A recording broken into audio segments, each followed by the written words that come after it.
RTVE, Radio-Télévision La Voix de l'Époux, première chaîne de la révélation. Shalom peuple de Dieu, que le Seigneur Jésus-Christ vous bénisse abondamment et qu'il vous accorde sa grâce pour ne pas vivre ce que le monde est en train de vivre, parce que nous reconnaissons la grâce du Seigneur lorsque nous sommes à mesure de pouvoir voir sa face, parce qu'il est dit dans le livre des Nombres, chapitre 6, le verset 25, que l'Éternel Dieu fasse luire sur toi sa face et qu'il t'accorde la grâce. Au moment où le monde est en train de vivre l'obscurité, mais nous sommes dans un temps où nous vivons la grâce de Dieu, qui est une forte lumière qui nous éclaire. Que Dieu vous bénisse. C'est votre émission, l'effet de l'autel, avec votre bien-aimé frère ministre de la parole, le prophète Elias Pedro Mabengi, conducteur de l'église des saints d'Injil, quartier 1 sur Ribobongo, numéro 26. De prime abord, j'aimerais que nous puissions rendre gloire à Dieu pour ce moment. Père, nous bénissons ton Saint-Nom, nous te louons pour toutes choses, nous dédions ce moment entre tes saintes mains. Seigneur, assiste-nous, accorde-nous ta grâce et permets-nous de bien pouvoir parler de ta part pour que ce peuple soit édifié au nom de Jésus-Christ. Amen. Une fois de plus, c'est Shalom. Alors, bien-aimés dans le Seigneur, nous voulons cet après-midi partager avec vous sur un thème qui est même le fondement de notre vie chrétienne, Jésus-Christ et la croix. C'est le thème que Dieu nous a donné cet après-midi, de pouvoir partager avec tous les chrétiens, avec tous les enfants de Dieu. Nous voulons parler de Jésus-Christ et la croix. Nous allons lire un texte dans l'ensemble. Prenons le texte de 1 Corinthiens chapitre 2, le verset 2. Car je n'ai pas eu la pensée de savoir parmi vous autre chose que Jésus-Christ et Jésus-Christ crucifié.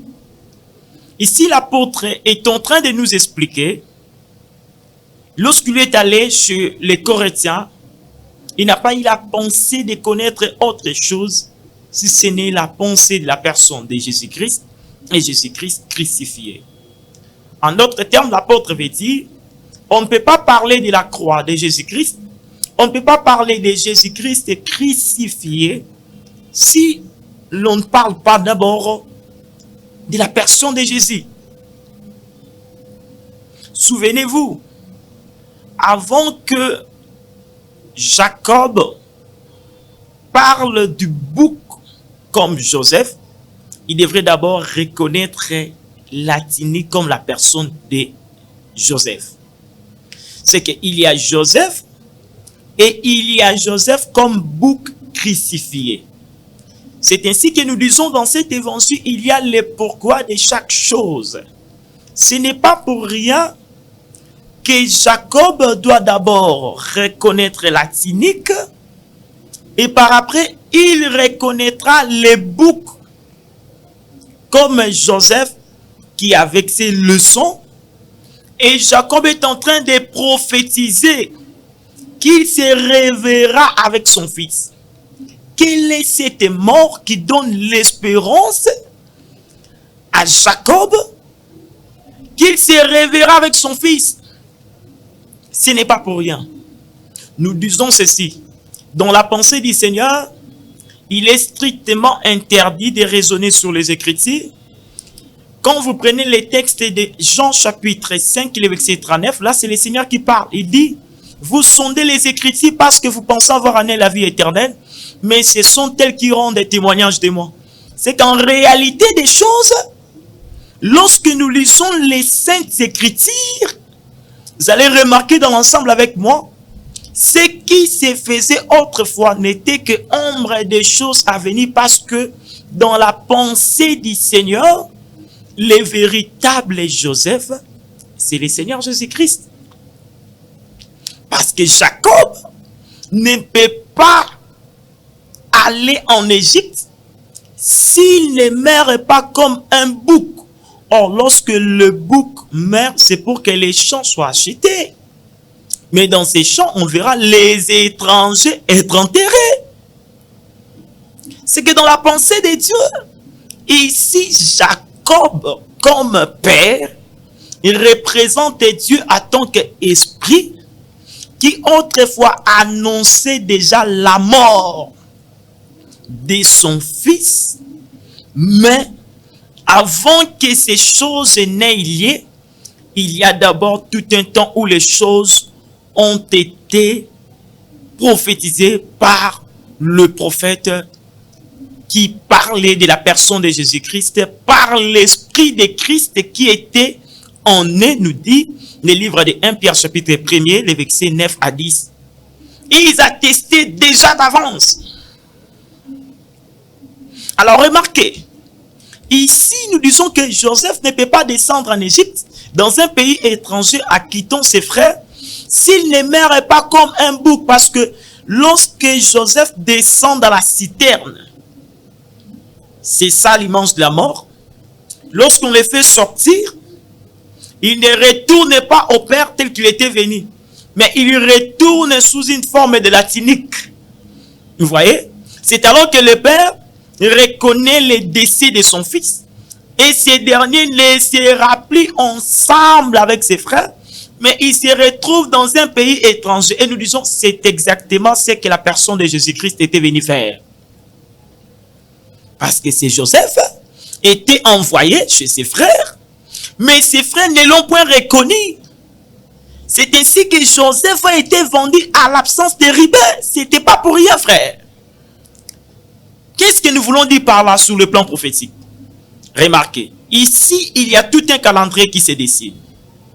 Joseph, qui fut envoyé par son père auprès de ses frères, est l'image de la personne de Jésus-Christ qui a été envoyé, parce que le véritable envoyé dans les Saintes Écritures, c'est la personne de Jésus-Christ. Selon Jean chapitre 17, le verset 3, il est dit: or la vie éternelle, c'est qu'ils te connaissent, toi le seul vrai Dieu, et celui que tu as envoyé, Jésus-Christ, parce que les brebis égarés ne peuvent pas être retrouvés par les pères, mais par les fils. Là, je ne raisonne pas. 1 Samuel chapitre 9, lorsque le père qui savait perdu ses brebis, pour que les brebis soient récupérées, le père devrait envoyer son fils. Qui? Saül. Or, c'est Saül, le fils envoyé par le père, n'était que l'ombre du véritable fils qui est le Seigneur Jésus-Christ. Le père qui avait perdu les brebis, c'est Dieu en Éden qui avait perdu sa brebis, dans laquelle il y avait les différentes brebis, c'est-à-dire toute l'humanité, parce que nous sommes tous issus d'Adam selon Actes chapitre 17, le verset 26. Vous comprenez? C'est-à-dire, je reviens dans la pensée pour expliquer. Il y a d'abord Joseph qui fut envoyé par le père auprès de ses frères, mais ses frères l'ont vendu parce que Ribben n'était pas là. Or, lors de la naissance de Ribben, sa maman s'exclama en disant: l'Éternel a vu. Or, pour voir, il faudra voir les yeux, parce que l'œil est la lampe du corps. C'est qu'en réalité des choses, l'absence de Ribben ici explique tout un temps durant lequel, quand Christ fut envoyé en Israël, entre guillemets les frères de Joseph, il ne pouvait pas être reconnu parce que Dieu avait voilé les yeux des enfants d'Israël. C'est ainsi que Joseph, comme le véritable Christ, a été vendu, raison pour laquelle Israël aussi avait méconnu les seigneurs. Mais nous bénissons les seigneurs parce que lorsque Dieu aveugle un peuple, c'est pour ouvrir les yeux d'un autre peuple. C'est-à-dire, lorsque Dieu arrose un champ, c'est pour priver un autre champ de la pluie. Or, en réalité des choses, les deux peuples dont nous parlons ici, c'est Israël et l'Église. C'est qu'il y a le premier peuple qui n'a pas reconnu la personne de Jésus-Christ, qui n'a pas reconnu Joseph, et qui ne peut non plus reconnaître aussi l'œuvre que la personne de Jésus-Christ était venue accomplir. C'est par ici, je souligne en disant, si vous ne reconnaissez pas la personne de Jésus-Christ, vous ne pouvez être sauvé par l'œuvre qu'il a accomplie sur la croix. Que Dieu vous bénisse. Donc, dans le tout premier point, ce qu'il faudrait retenir, c'est que la pensée ici, Joseph représente en réalité des choses Jésus-Christ, qui étant venu dans le monde, Ses frères ici représentent Israël qui l'ont méconnu parce qu'il a manqué les yeux, la lumière, parce que Dieu avait déjà prophétisé à travers les psalmistes dans le livre des Psaumes chapitre 18 verset 9 en descendant, qu'il a fait abaisser les cieux. Quand Christ était venu là, c'était Dieu voilé dans la chair humaine. Et il y avait de sombres nuages dans son corps. C'est ça l'obscurité qui couvrait la personne de Jésus-Christ. Et Israël ne pouvait pas le reconnaître. C'est ça l'absence de Rubin pendant que Joseph se présenta. Pendant que Joseph est au milieu de ses frères ne l'ont point reconnu parce que Rubin se retira. Vous voyez? Maintenant, nous disons, quand Christ était venu, en marchant dans le monde, sa mission était d'accomplir une œuvre salvatrice. Parce que Dieu, depuis l'ancienne alliance, il cherchait un corps, un sacrifice à travers lequel il pouvait sauver l'humanité et leur délivrer du péché. Et l'auteur de l'Épître aux Hébreux, dans son chapitre 10, les versets 5 à 10, nous dit tout simplement: c'est pourquoi Christ, entrant dans le monde, dit: tu n'as voulu ni sacrifice, ni offrande, ni holocauste selon ce qu'on offrait d'après la loi. Voici, tu m'as formé un corps. C'est que pour que Christ entre dans le monde, il faut qu'un corps soit formé. Vous voyez? Parce que le Christ comme esprit ne meurt pas. Mais Christ, en tant que chair, il doit mourir. C'est ainsi que nous comprenons d'abord, il y a le rejet de toutes les offrandes, de tous les sacrifices qu'on donnait autrefois. Mais il y a un seul sacrifice que Dieu réclamait.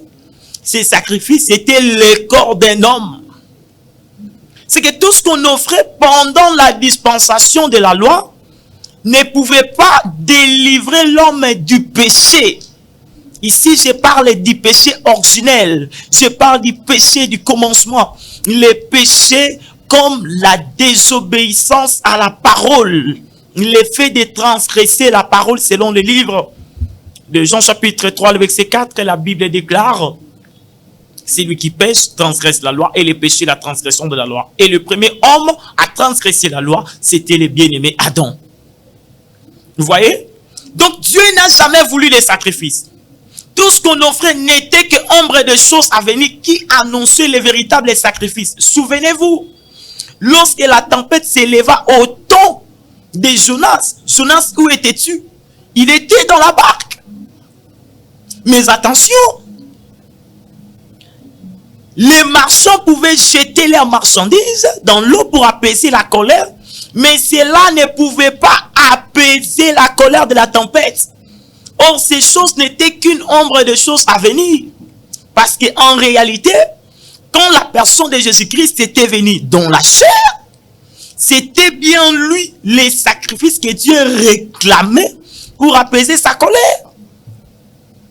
C'est ainsi que nous disons, tous les marchandises qu'on jetait dans la mer n'étaient que l'image de la première dispensation durant laquelle on offrait des sacrifices pour apaiser la colère de Dieu. Mais ces sacrifices étaient incapables de pouvoir garantir la vie à l'homme, la paix éternelle. C'est ça la dispensation de la loi. Mais gloire soit rendue à Dieu, parce que quand Christ est venu dans Matthieu chapitre 16, il a dit: une mauvaise génération qui demande des miracles, il leur sera donné un autre miracle. Rien d'autre que celui de Jonas. De même que Jonas se fit 3 jours dans le ventre du poisson et 3 nuits, de même que le Fils de l'homme fera 3 nuits et 3 jours au sein de la terre. C'est-à-dire que ici, Jonas qui fut jeté dans la mer n'était que l'image de la personne de Jésus-Christ. Il ne préfigurait que le véritable Jonas comme Christ, qui devrait aussi par son sacrifice apaiser la colère de Dieu. Vous voyez? Or, nous disons qu'on ne peut pas parler de l'œuvre de la personne de Jésus-Christ si on ne parle pas d'abord de la personne de Jésus-Christ. Raison pour laquelle, lorsque Zacharie, le père de Jean-Baptiste, parlait de la naissance de son fils, il n'en parlait pas d'une manière claire, mais il faisait des signes. Il y a d'abord la naissance du fils qui est annoncée par des signes. Parce que le père faisait des signes. Or, les signes que le père faisait n'étaient que l'image des prophéties dont les prophètes prédisaient sur la personne de Jésus-Christ. C'est par là que nous disons, vous ne pouvez pas comprendre l'œuvre que Christ était venu accomplir si vous ne comprenez pas d'abord la personne de Jésus-Christ. Parce que les salut en Jésus-Christ, c'est d'abord la connaissance de la personne de Jésus et de son œuvre. La croix, c'est l'œuvre de la personne de Jésus-Christ. Il faudrait d'abord commencer par comprendre la personne de Jésus-Christ avant de pouvoir comprendre son œuvre. Parce que si vous ne comprenez pas l'auteur de l'œuvre, vous ne comprenez non plus son œuvre ou son ouvrage. Aujourd'hui, nous voyons beaucoup de personnes qui prétendent passer par la croix. Nous voyons beaucoup de personnes qui prétendent être des chrétiennes. Mais quand nous regardons leur vie, quand nous regardons leur marche, nous nous posons la question, est-ce que avez-vous déjà connu la personne de Jésus-Christ? Parce que si vous ne la connaissez pas, vous ne connaissez pas cette personne de Jésus-Christ, vous ne pouvez non plus reconnaître son œuvre salvatrice, frère. C'est ainsi que l'apôtre Paul dit, quand je suis venu vers vous, je n'ai pas eu la pensée de connaître autre chose que Jésus-Christ. Et Jésus-Christ est crucifié. Et nous disons à très chers prédicateurs qui nous suivent en ce moment, nous devions faire un travail de faire comprendre au peuple de Dieu d'abord la personne de Jésus-Christ. Et ce peuple sera en mesure de comprendre l'importance pour laquelle Jésus-Christ a accompli cette œuvre. Que Dieu vous bénisse. Donc, ce qu'il faudrait comprendre ici, l'œuvre de Jésus-Christ et la personne de Jésus-Christ sont annoncés dans les prophètes. Parce que Jean, avant sa circoncision, il doit d'abord être annoncé par des signes. Or, le psalmiste dit, dans le livre des Psaumes, chapitre 74, verset 9, nous ne voyons plus nos signes, il n'y a plus de prophètes. Et Zacharie nous complète plutôt dans le chapitre 3, le verset 8, en disant, Dieu se serve des hommes comme des signes. C'est que quand Zacharie faisait des signes, mais il avait la bouche fermée, c'est Dieu pendant la dispensation de la loi, depuis la chute de l'homme, Dieu avait la bouche fermée, mais il faisait des signes. Et ces signes, ce sont des prophètes que Dieu utilisait pour annoncer la naissance des gens. Mais nous reconnaissons que le Père ne peut parler que le jour où le Fils sera circoncis. C'est qu'en réalité des choses, ici nous ne pouvons pas parler du salut si nous n'avons pas connu Jean, si nous n'avons pas connu Jésus-Christ, annoncé dans les Écritures, c'est-à-dire Zacharie qui faisait des signes, et nous ne comprenons non plus pourquoi l'enfant devrait être circoncis à l'image de la croix, c'est-à-dire l'œuvre que Christ était venu accomplir. C'est qu'en d'autres termes, Jean est annoncé d'abord par des signes que le Père faisait, et il y a le jour de la circoncision, et les jours de la circoncision ici expliquent l'œuvre de la croix d'après Colossiens chapitre 2, le verset 14. C'est par ici que nous insistons en disant que si Joseph était descendu en Égypte dans un pays étranger, c'était parce que ses frères étaient aveuglés. Et aujourd'hui, il y a de l'aveuglement. Il y a des messages que les gens sont en train de propager dans le monde. Et ces messages n'ont rien à voir avec la personne de Jésus-Christ. Aujourd'hui, il y a des prédicateurs qui prêchent, il y a des gens qui parlent, il y a des gens qui disent des choses, mais il y a peu de personnes qui comprennent réellement et qui ont l'exactitude sur la personne de Jésus-Christ. Écoutez ce que dit la Bible. Si vous prenez Apocalypse chapitre 1er, le verset 1er, il est dit, révélation de Jésus-Christ que Dieu lui a donnée afin de montrer à ses serviteurs les choses qui doivent arriver à la fin des temps. Nous sommes au temps où nous devions avoir la révélation de Jésus-Christ. La révélation de Jésus-Christ. Et cette révélation, c'est le Saint-Esprit qui nous la donne. C'est le Saint-Esprit qui nous procure cette révélation par son esprit. C'est lui qui sonde les profondeurs de Dieu. Vous voyez? Et nous voulons dire tout simplement qu'en réalité, c'est Joseph, lorsqu'il descend en Égypte, c'est pour assurer la nourriture. C'est pour assurer la vie des étrangers. Raison pour laquelle la personne de Jésus-Christ, comme étant le véritable Joseph, lui aussi, lorsqu'il fut vendu, vous allez remarquer que Christ, lorsqu'il fut vendu, la Bible déclare, on prit cet argent et on acheta avec ça les champs pour enterrer les étrangers. C'est que les étrangers n'avaient pas un lieu pour être enterrés, mais la vente de Jésus-Christ a fait en sorte que les étrangers aient un endroit où ils peuvent être enterrés. Et nous disons qu'aujourd'hui, les champs dans lesquels nous nous sommes enterrés, c'est un champ acheté au prix du sang des boucs. Et ces boucs, c'est la personne de Jésus-Christ par excellence, qui par sa mort à la croix, il nous a ouvert les chemins. Vous voyez? Or, lorsqu'on parle du champ, on voit aussi les jardins. Parce que dans l'ombre, Adam était dans tout un champ. Et ces champs, c'était les jardins d'Éden. Mais lorsqu'il pécha, lorsqu'il désobéissa à la parole de Dieu, lorsqu'il a eu à désobéir, il a été excommunié de ces jardins. Il ne pouvait plus demeurer là. C'est ainsi que quand la personne de Jésus-Christ est venue sur la terre, lui aussi devrait être identifié un jardinier. C'est ainsi que quand Christ fut ressuscité, selon le livre de Jean chapitre 20, vous verrez que on l'a confondu même à un jardinier. C'est pour dire que Christ est le véritable jardinier. Mais remarquez, dans Apocalypse chapitre 1er, le verset 15, vous descendez, on l'a vu, il marchait au milieu de ces chandeliers. Et je vous avais dit autrefois, les chandeliers avaient la forme d'un arbre qu'on appelle l'amandier. On y mettait des pommes. Il y avait aussi de l'huile. Or, pour avoir l'huile, il faudrait de l'olivier.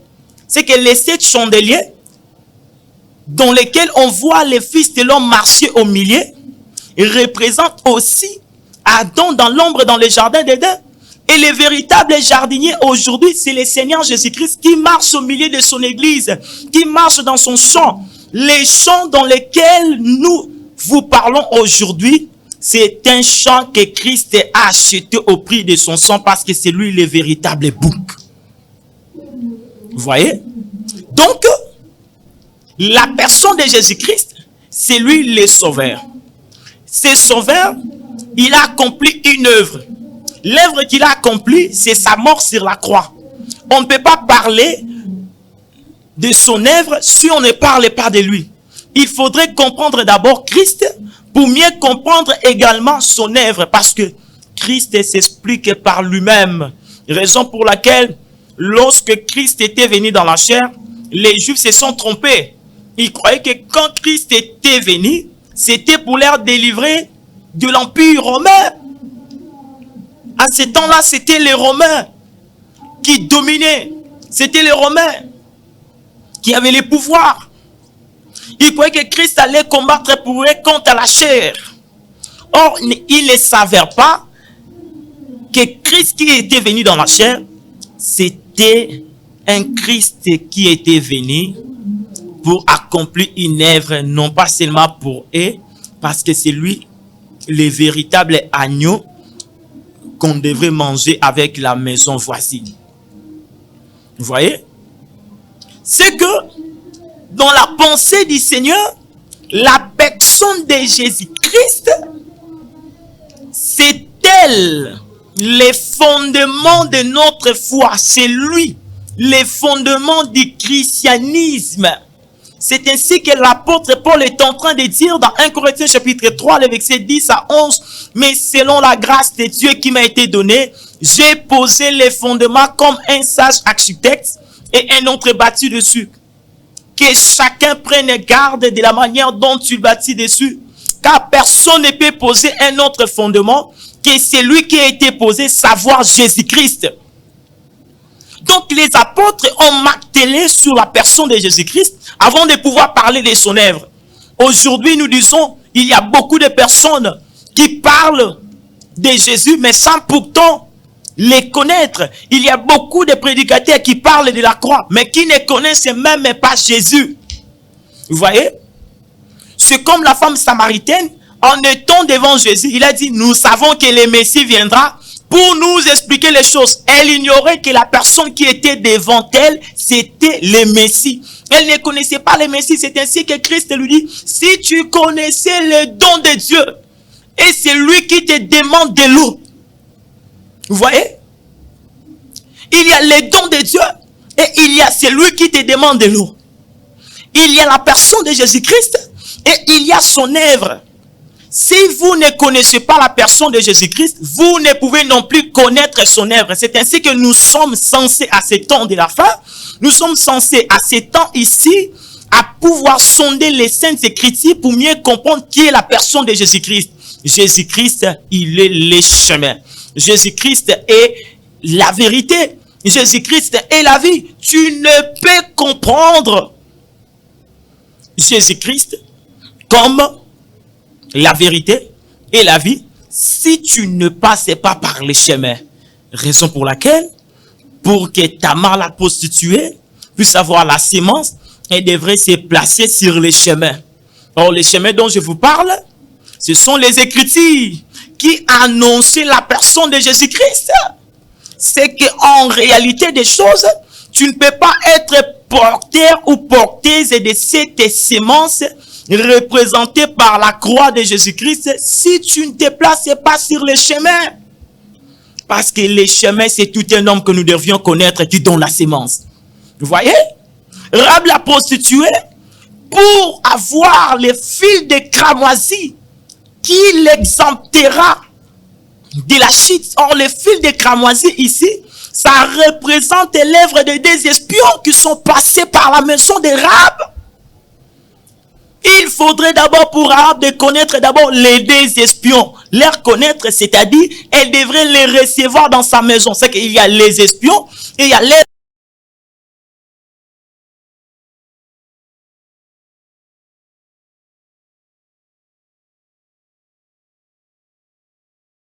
La chose que nous devions retenir, on ne peut pas parler du fil de cramoisi si l'on ne parle pas des espions. Vous voyez? Et nous disons, Rite aussi, pour entrer dans les mariages, elle devrait accepter d'abord les pieds. C'est que nous, dans cet évangile, nous expliquons les choses pour faire comprendre aux gens d'abord la personne de Jésus-Christ. Or, les pieds, ça parle du fondement. Le pied, ça parle de la révélation de la personne de Jésus-Christ. Parce que Moïse avait brisé les tablettes des 10 commandements. C'était au pied de la montagne. C'est que tu ne peux pas désirer voir la face de Jésus-Christ si tu ne connais pas ses pieds. Parce que c'est au pied de Jésus que les parfums ont été rompus. C'est quoi les parfums? Les parfums, c'est son œuvre qui donne la bonne odeur. Son parfum, aujourd'hui, c'est son nom, c'est son évangile, c'est sa parole. Mais vous devrez d'abord apprendre à connaître la personne de Jésus-Christ. C'est ainsi qu'aujourd'hui, il n'y a pas de vraie conviction, il n'y a pas de vrai changement, il n'y a pas de vraie repentance. Les gens renoncent au péché et retournent dans ça. C'est pourquoi Christ a dit dans Luc chapitre 9, le verset 23, si quelqu'un veut venir après moi, qui renonce à lui-même, qui se charge de sa croix, c'est-à-dire, avant de le suivre, il y a tout un processus. L'autre fois, j'étais en train d'expliquer en disant, la loi dit, si vous partez en guerre, et que l'Éternel Dieu vous livrait les prisonniers pour leur en faire des captifs, Et si tu en trouvais parmi eux une fille belle de figure qui te plaît, qui t'a plu, tu la conduiras à l'intérieur de la maison. Elle se fera les ongles, elle rasera les cheveux, elle quittera ses vêtements lorsqu'elle a été prise. Et la Bible marque qu'elle plairait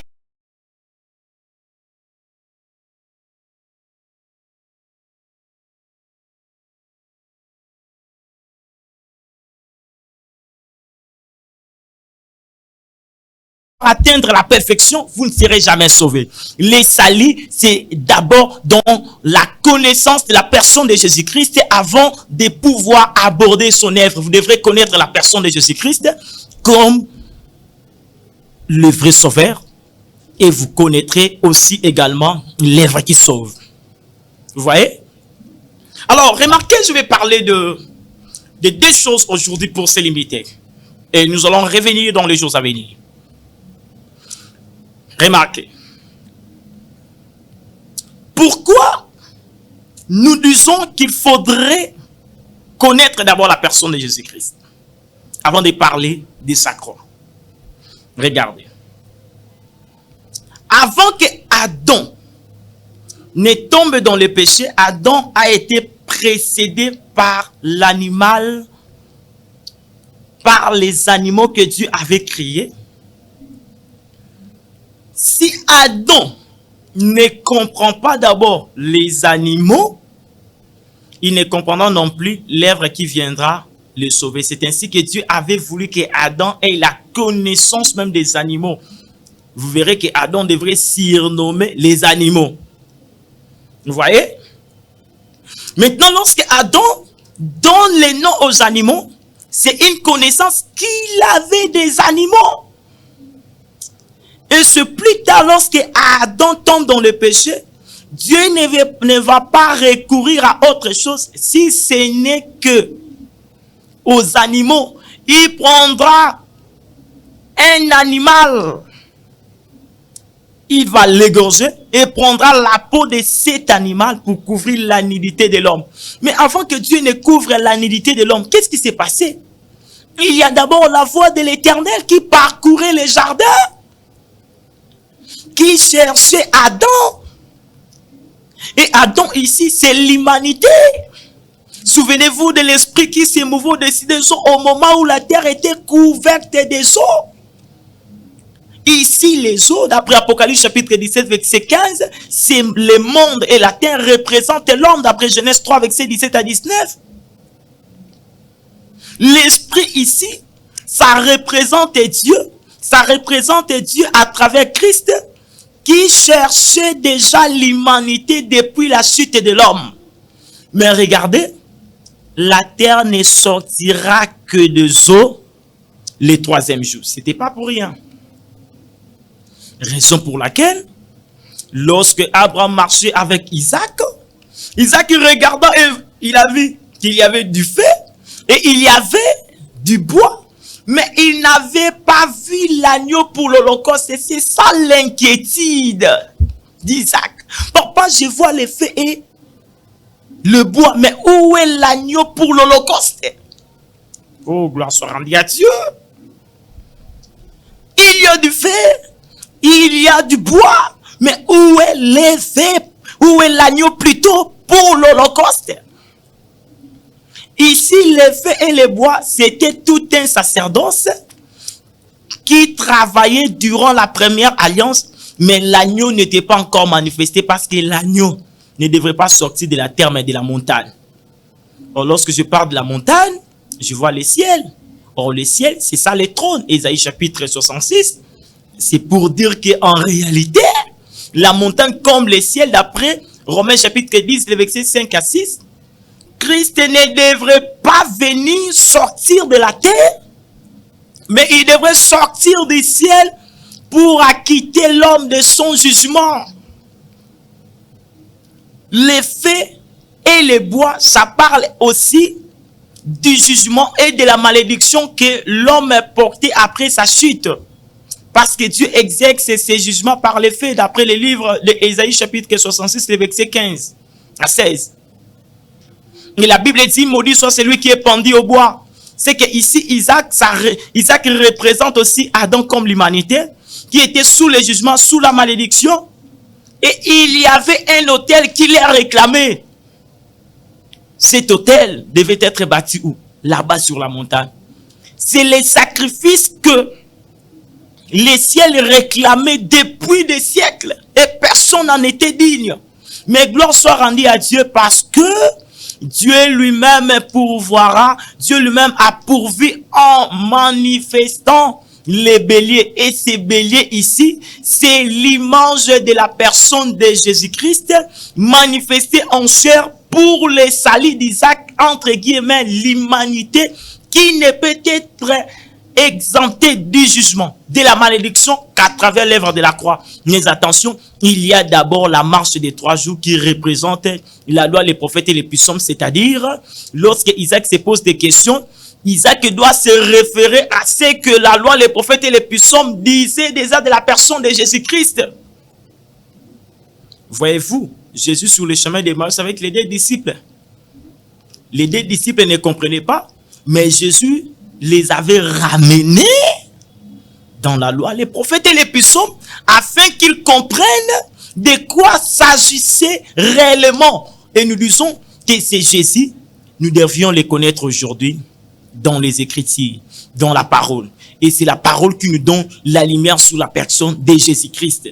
Et si nous connaissons Jésus-Christ comme la parole, nous les reconnaîtrons également comme œuvre que Dieu a accomplie pour nous, pour notre rachat, pour notre salut, parce que on ne sort jamais de l'Égypte si l'agneau n'est pas immolé. Et cet agneau qui fait sortir de l'esclavagisme, cet agneau qui inaugure pour nous un nouveau calendrier, c'est la personne de Jésus-Christ qui, par sa mort, nous a accordé un nouveau calendrier qui n'est pas à confondre avec celui du monde. C'est que nous ne vivons pas selon les programmes des hommes, mais nous vivons selon les calendriers célestes. Que Dieu vous bénisse. Alors, la deuxième des choses, l'importance de l'œuvre que Christ a accomplie. Christ a accompli cette œuvre dans le but de pouvoir racheter l'humanité, leur ouvrir la porte, les chemins qui leur étaient barricadés suite au péché. C'est par ici, nous disons, que tu ne peux pas aller au ciel si tu ne croises pas, si tu ne rencontres pas la croix de Jésus. Le livre d'Apocalypse, chapitre 1er, le verset 1er nous parle de la révélation de la personne de Jésus-Christ. Révélation de Jésus-Christ que Dieu lui a donnée. Vous voyez? Cette révélation était autrefois voilée pour un peuple, mais Dieu aujourd'hui, par sa grâce, il nous accorde cette révélation. Parce que Dieu lui-même, il s'explique par Moïse. Lorsque Moïse descendait de la montagne, il avait le visage voilé parce que Israël ne pouvait pas supporter cette gloire. Vous voyez? Cette gloire que Israël ne pouvait pas supporter, c'est la révélation sur la personne de Jésus-Christ dont Dieu avait privé toute l'humanité, même pendant la dispensation de la loi. Mais nous reconnaissons, frères, ici, il y a un travail que Christ était venu accompli pour ramener l'homme qui était perdu dans son état initial, c'est-à-dire le rétablir dans son royaume, dans sa royauté. Parce que je vous ai toujours dit, l'évangile, il est question du royaume, selon qu'il est dit, cette bonne nouvelle du royaume sera prêchée partout dans le monde. Ce n'est pas pour rien. Nous voyons ici l'œuvre de la personne de Jésus-Christ, son importance. Hébreux chapitre 10, les versets 19 à 20. La Bible déclare par la route nouvelle et vivante qu'il a inaugurée pour nous au travers du voile, c'est-à-dire de son corps. Oh my God. C'est qu'en réalité des choses, pour que la route s'ouvre, il faudrait que le voile comme le corps de Jésus-Christ soit déchiré. Dieu, dans sa pensée, pour expliquer ces choses, il en a montré également pendant que Christ était monté sur la croix. La Bible dit, le voile du temple se déchira depuis le haut jusqu'en bas. Or, ce voile qui était déchiré du haut jusqu'en bas, c'était l'expression de la route qui nous a été barricadée autrefois à cause du péché, parce que le péché crée la séparation entre l'homme et son créateur. Ésaïe chapitre 59, c'est à cause de vos péchés que Dieu vous sépare de sa face. Mais quand Christ est allé à la croix, c'est lui qui par son corps, ici le corps, c'est ce que Hébreux 10, le verset 5 nous dit, c'est pourquoi Christ est entrant dans le monde et dit, tu n'as voulu ni sacrifice, ni offrande, ni holocauste, et selon ce qu'on offrait d'après la loi, voici tu m'as formé un corps. Et il y a des gens qui nous posent la question, pourquoi vous vous dites que vous êtes assemblée des saints?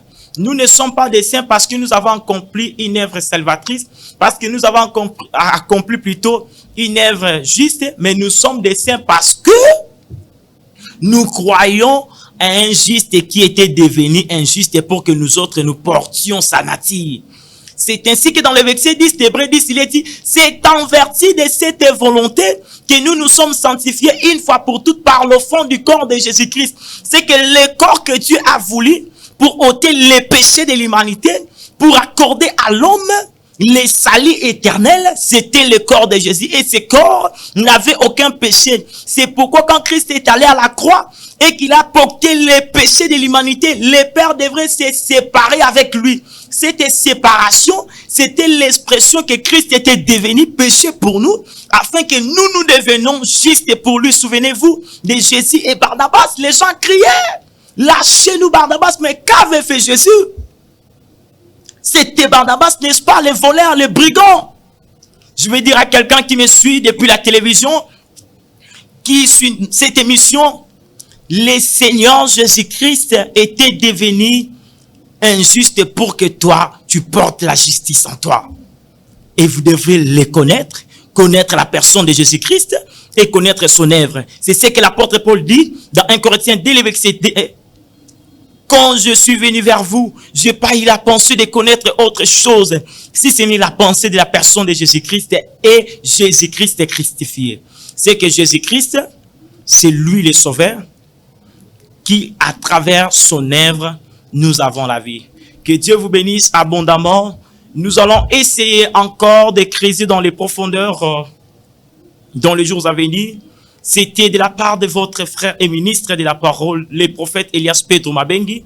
Contactez-nous par le numéro affiché au bas de vos écrans, plus de 43 81 60 98 et 668.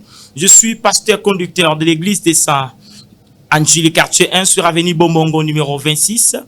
Et que Dieu vous bénisse abondamment et que Dieu accorde à tout celui qui a besoin d'être sauvé, à tout celui qui se retrouve dans des situations néfastes, les salut au nom de Jésus-Christ. Amen. Que Dieu vous bénisse.